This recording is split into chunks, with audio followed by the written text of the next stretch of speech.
I worked overnights in an isolated gas station the summer after I graduated high school, way back in the late 1980s. This gas station had hot pizza in a clear case, and the case opened from the back. You'd open the case, pull out a slice, put it on a plate, and hand it to the customer. One day when I came in at 11 p.m. there were 3 slices left in the case, which was 3 or 4 feet down the counter from the register. I had 1 piece for dinner, then went about working my shift, which consisted of standing at the register waiting for people to wander in. It was a slow shift. I had only about 4 to 5 customers in a couple hours. Not a busy shift by any means, and most just wanted lottery tickets to pay for gas or grab a soda. But by 1 a.m. there was no one in the store or at the pumps. So I started organizing the store, always in eyesight of the front counter, the register, the lotto machine, and the pizza case. No one came in for the hour that I was organizing the shelves to make it look like I was working. Figuring the pizza was pretty well dried out by then, I went to throw it out. I opened the case and there was just an empty tray. Somehow 2 slices, probably 5 hours old pizza, disappeared. Now the only way to get into the pizza case was to get behind the counter, and to do that, you had to punch a code into the door and it would buzz you in. In other words, you couldn't just reach around the counter and get to the pizza. I scratched my head, spent the rest of my shift nervously worrying that there was some random pizza eating killer hiding in the store, and when a sheriff's deputy came in around 4 a.m., I asked him to check the building for any intruders. He didn't find anyone. Before leaving at the end of my shift, I wrote a note to my boss detailing what happened, then went home. When I came in for the next shift, he was there waiting and told me he reviewed the video.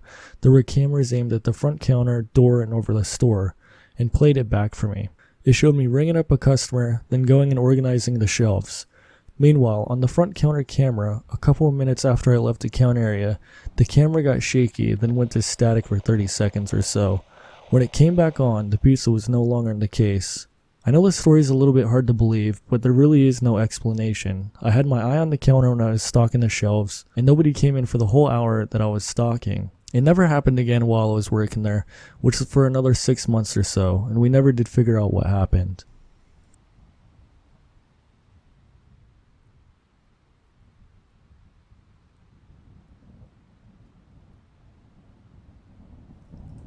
I worked the graveyard shift at a gas station. At about 3 a.m. one night, I had a woman come in, insanely skinny, blonde thinning hair, and wearing what looked like pajamas. Nothing really out of the ordinary about her, so I only really glanced up as I buzzed her in, called out a quick greeting, and went back to cleaning. After about 2 or 3 minutes though, I look up and she is standing about 4 feet from the counter just staring at me.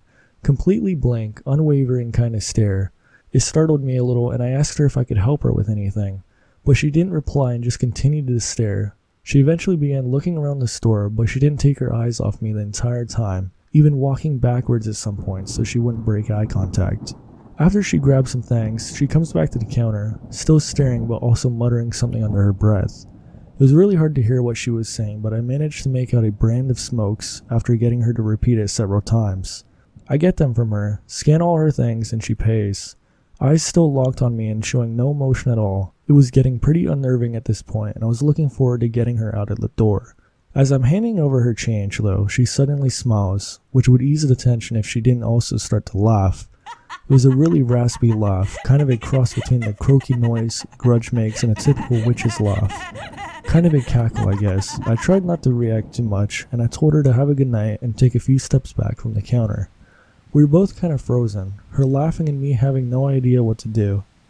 She continued her cackling and staring at me for a few minutes and left, walking backwards again so she could keep looking at me. I felt really freaked out at this point, but figured she was probably just drunk or high or just had some stuff going on. She was outside now and wandered off, so I went back to cleaning and tried to shake the whole moment off. I was out in the store mopping around an hour later when I heard a thud against the window. The whole front of our store is just glass panels and the noise came from right beside me.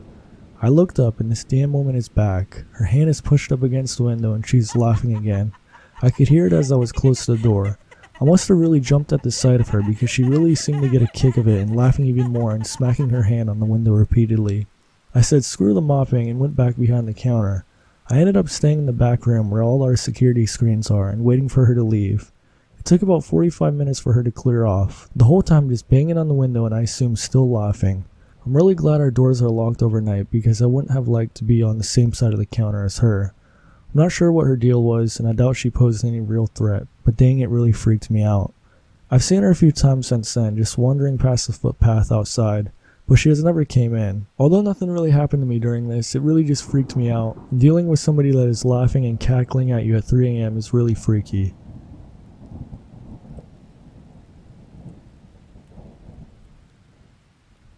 This happened to me when I was driving alone as a female from San Diego to Portland in a rental. I was nearly the victim of something very nefarious, possibly murder or maybe just the worst luck in the world. I stopped for gas and a snack at a very busy cluster of gas stations in the middle of nowhere, a few hours shy of Sacramento. I parked off to the side as I was gassing up so I could stretch, use the restroom, and replenish my road snacks and Red Bull as I was planning to make the full 16-hour drive in one go. Nothing out of the ordinary, and I got back on the road. About an hour in, I get a tire pressure warning light. Normally I'd stop on the side of the road to assess, but something in my gut told me not to do so. It was a very empty stretch of highway with curves and a soft shoulder. The vehicle seemed to be handling fine, but I just remembered that I paid for the extended insurance, so I hopped out of the left lane and noticed a sign for a town 9 miles up the road. I decided to chance it and made my way to a small Valero next to what looked like an abandoned bar/diner. I pulled up in hopes of finding an air pump in case there was a low tire leak, but didn't see one, so I parked and got out of the vehicle. I immediately heard a hissing sound and watched the tire slowly sink until the rim touched the ground.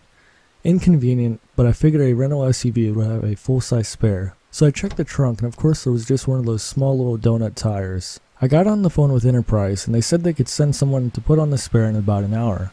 No thanks, I could do it in about 10 minutes myself. Or I could swap the car out in Sacramento the following day. Apparently nowhere in my vicinity was open on a Sunday, so me being the strong independent lady I am decides to slap the spare on and figure out the rest of the way to Sacramento as there wasn't much in the way of lodging in the small town I was in. I had to wave off a few very nice Good Samaritans, but one car in particular with 3 males was extra pushy about helping. COVID luckily gave me an added excuse and requested they keep their distance and go about their way. I spoke loudly and firmly enough in my instance that it caught the attention of a few other people in my vicinity at the gas pumps. Eventually they gave up. I swapped out the donut and started driving and contemplating my next move. It was December and I was not about to brave the Shasta Mountain Pass on a donut nor try and run that rubber ring the rest of the 10 hours home. I searched tire shops, all closed because Sunday. Then it dawned on me to search Walmart. I would be cutting it close, but if I make it to Sacramento in time, I could get a cheap full-size tire at the auto center before they close and make it home that night. I pulled in with about 20 minutes to spare and explained the situation to the very kind, almost grandfathery man working there, letting him know I wanted to keep the flat tire to return to the rental company just in case. As I was waiting in the Walmart Auto Center lobby, the man walks in with a very serious look on his face while holding a pair of pliers in his hand. Clasped between the metal pliers was a box blade. He asked me if I had gotten into any altercations or made anybody angry. Puzzled, I said no, I'm not from here, just passing through. He said that it was almost impossible for that blade to have been lodged in my tire in the fashion in which it was. He asked me if I had noticed if anyone was following me. To be honest, I had been so preoccupied with figuring out my next move, I wouldn't have noticed if someone had been. My mind immediately went back to the overly pushy do-gooders. Thinking about it more intently, they didn't actually stop at the gas station, just pulled in next to my car and then left. I stuttered out I don't know. The old man told me to take a drive around the building and into the neighborhood and watch my rearview mirror.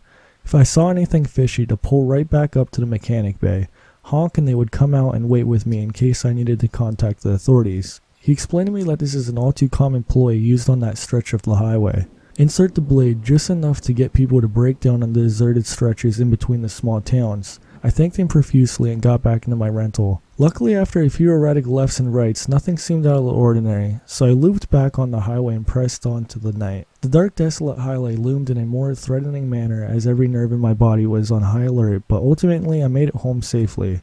I will say I didn't need my extra Red Bull. Adrenaline carried me effortlessly into the early morning hours. I've never considered myself the type to be targeted as I'm generally pretty aware of my surroundings and don't really look like the helpless damsel in distress type. I'm covered neck down in tattoos and I'm tall compared to most women, but that experience definitely routed my false sense of immortality. To all those driving along the I-5 stretch past Bakersfield alone, be mindful of where you stop in emergencies. I try not to think of what could have happened to me, but I'm glad my gut instinct was right and I didn't stop on the shoulder of the road.